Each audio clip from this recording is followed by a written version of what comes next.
Om Swastiastu, selamat pagi Bapak Iketut Sunarwijaya SEMSI dan teman-teman semua.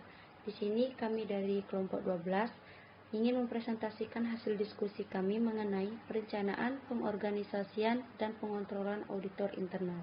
Sebelum memasuki ke materi, izinkan saya memperkenalkan anggota kelompok 12, yaitu yang pertama ada saya sendiri, Kade Anggani Kusumawati, absen 14, dan rekan saya Komang Noga Adi Pranata, absen 29.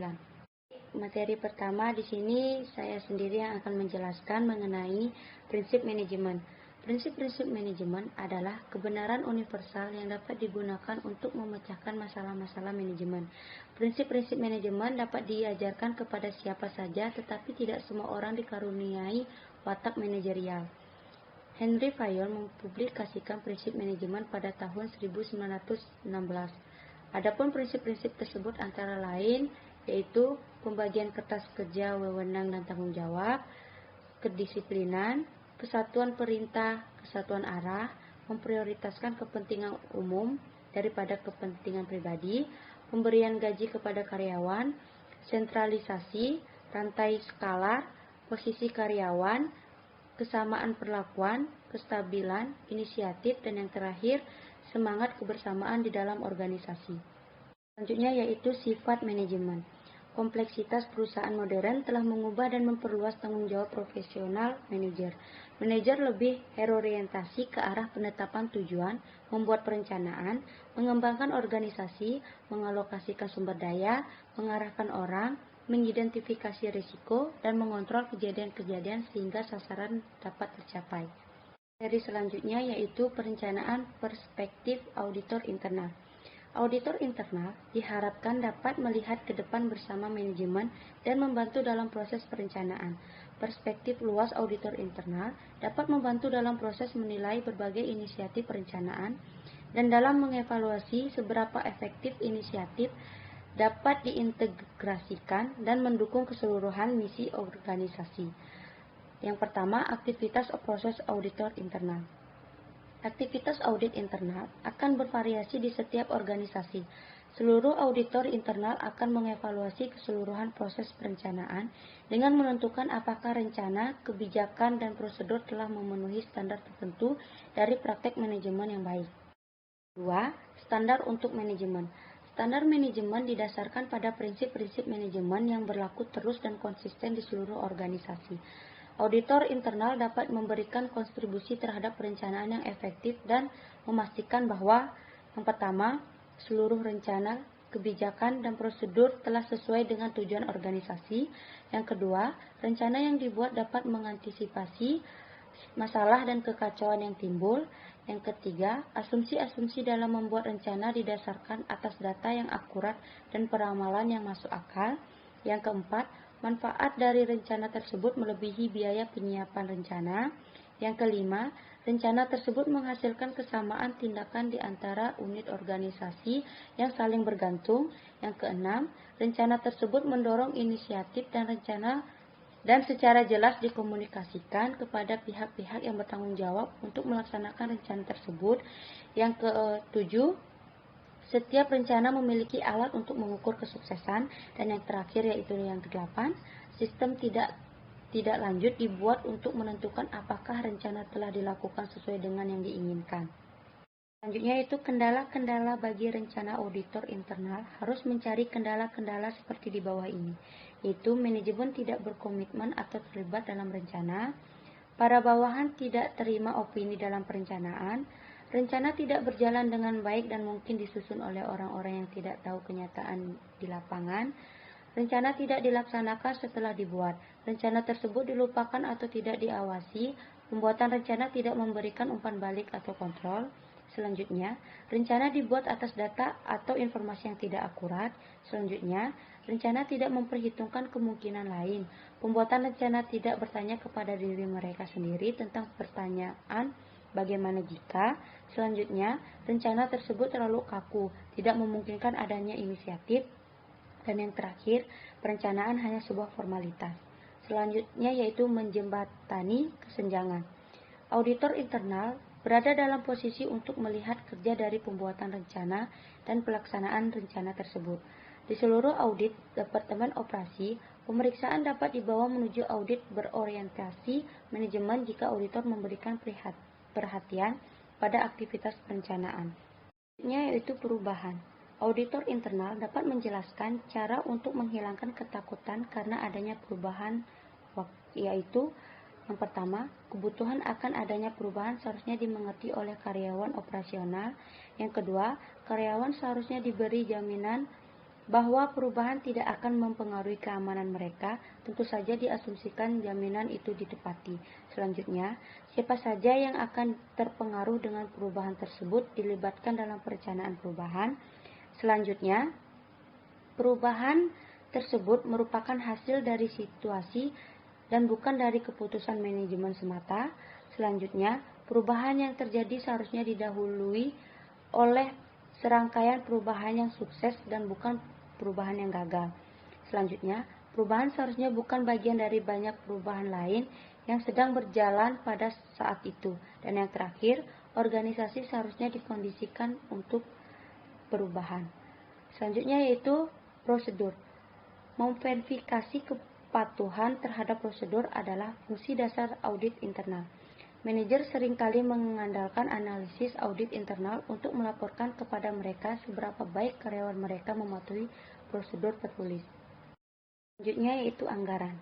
Dalam proses audit, pembuatan anggaran dan pelaporannya, kriteria berikut adalah hal-hal yang relevan. Yang pertama, Departemen Anggaran seharusnya diberi wewenang untuk memperoleh informasi dan Departemen Operasi. Yang kedua, instruksi dan asumsi yang dibuat untuk menyiapkan anggaran seharusnya dipahami dan konsisten. Yang ketiga, proses pengembangan anggaran seharusnya dijadwalkan untuk menunjukkan tiap rincian langkah yang dibutuhkan. Selanjutnya, untuk memfasilitasi konsolidasi, Departemen Anggaran harus menyediakan format dan asumsi yang sama untuk informasi yang dibutuhkan kepada seluruh departemen yang memberikan kontribusi. Selanjutnya, ketentuan harus dibuat untuk pemeriksaan anggaran pada tingkat yang lebih tinggi di dalam organisasi. Informasi yang dikirim ke Departemen Anggaran harus didukung dengan informasi yang cukup. Selanjutnya, setiap orang yang pekerjaannya terpengaruhi oleh anggaran harus diinformasikan.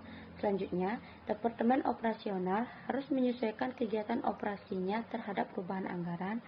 Selanjutnya, varian yang signifikan antara jumlah yang dianggarkan dengan aktual yang dijelaskan. Langkah-langkah harus diambil untuk memperbaiki penyebab dari varian yang besar. Selanjutnya, manajer operasional harus menerima informasi yang cukup agar mereka mengetahui bagaimana mereka akan memenuhi target anggaran. Dan yang terakhir, asumsi pengukuran untuk anggaran harus disesuaikan dengan kegiatan operasional. Selanjutnya yaitu pengambilan keputusan. Auditor internal dapat membantu manajer di seluruh fungsi kecuali pada tahap pengembalian putusan. Pemilihan solusi dari berbagai alternatif yang tersedia ini adalah tanggung jawab dan hak manajemen, yaitu pengorganisasian perspektif auditor internal. Auditor internal tidak memiliki tanggung jawab untuk mendesain organisasi, tetapi pengetahuan mengenai sistem dan kontrol yang mereka miliki akan sangat bernilai. Para perancang organisasi hendaknya memiliki pertanyaan-pertanyaan yang penting yang biasa dimiliki oleh auditor internal. Pertanyaan tersebut antara lain, yang pertama, apakah tujuan dari operasi yang diusulkan? Yang kedua, bagaimana tujuan tersebut dilebur dengan tujuan organisasi? Yang ketiga, kontrol apa saja yang ada atau yang seharusnya ada untuk melihat apakah tujuan akan tercapai? Dan yang terakhir yaitu yang keempat, bagaimana pengembangan bagian organisasi menjadi kunci dan tujuan organisasi. Baik, sekian presentasi dari saya. Materi selanjutnya akan dijelaskan oleh rekan saya. Baik, di sini saya akan melanjutkan presentasi dari teman saya. Terdapat banyak faktor yang berperan dalam keseluruhan efektivitas organisasi.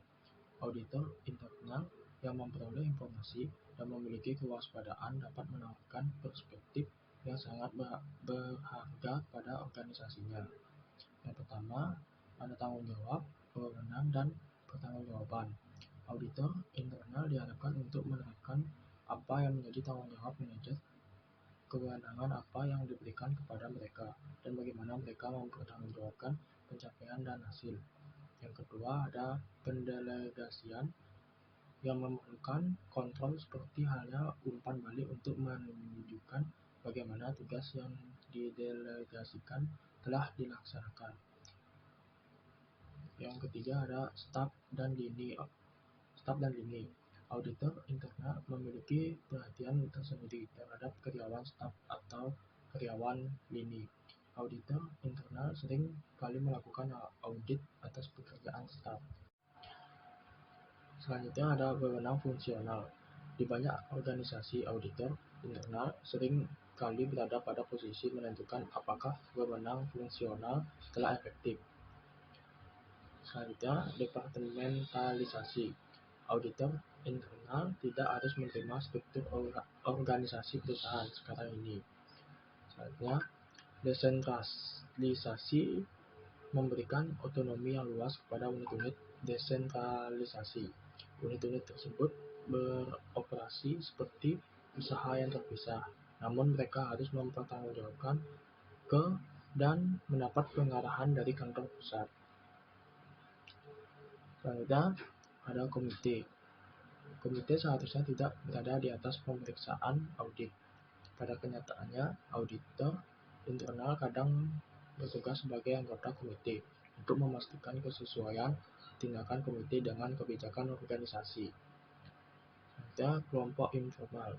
Auditor internal harus sensitif terhadap organisasi informal yang menyertai organisasi formal. Selanjutnya, penempatan staf. Auditor internal dapat membantu dalam mengaudit aktivitas penempatan staf.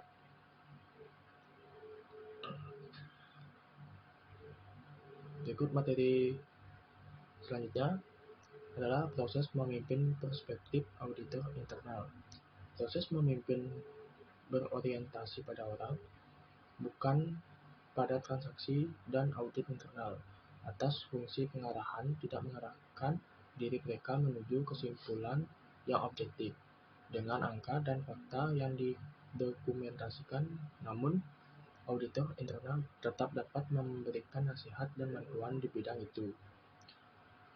Audit kepemimpinan dapat terjadi di bidang manapun dalam organisasi, contohnya dalam bidang sumber daya manusia. Auditor internal mungkin ingin menerapkan standar sebagai berikut. Yang pertama, pada pekerjaan yang akan diisi hendaknya digambarkan secara jelas dan menyeluruh. Yang kedua, ada kriteria yang sama hendaknya digunakan dalam mengklasifikasikan pekerjaan. Yang ketiga, ada kompensasi untuk pekerjaan hendaknya merupakan kunci untuk klasifikasi. Tentunya, bersaing dengan pekerjaan organisasi lain.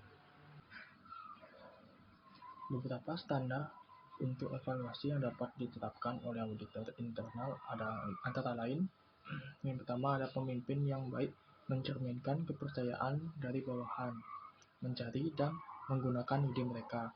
Yang kedua ada bawahan bebas berbicara kepada atasan tentang pekerjaan mereka. Yang ketiga ada pemimpin meminta partisipasi dari karyawan.